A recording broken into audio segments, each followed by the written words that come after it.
भौजी जाचे छोटकी भौजी चला यार आगे दैले छठी मैया के घाट। चला यार आगे दैले छठी मैया के घाट।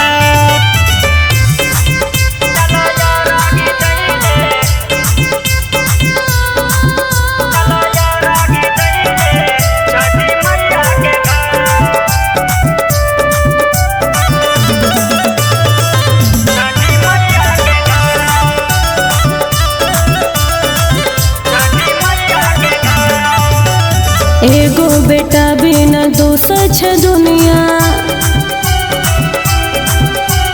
जइबै त लोग सब कहतै बझनिया। हो जैता सोचल पूरा सपनावा, सोना जैसन खेलता गोदी में लाला नवा।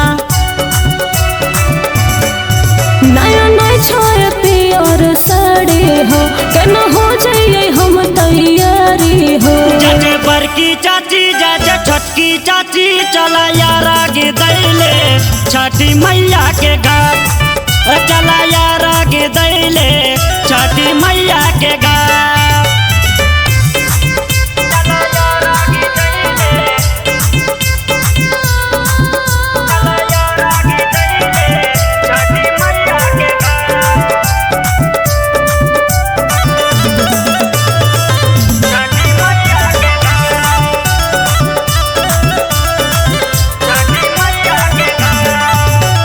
ओझा गुनी डॉक्टर से देखलिए,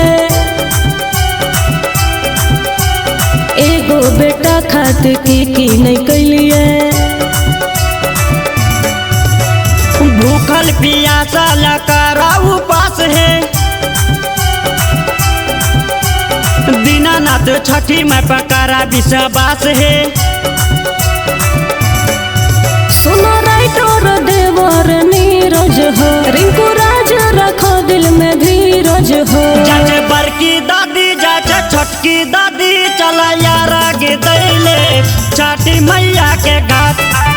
चला यार आगे दैले छठी मैया के घाट।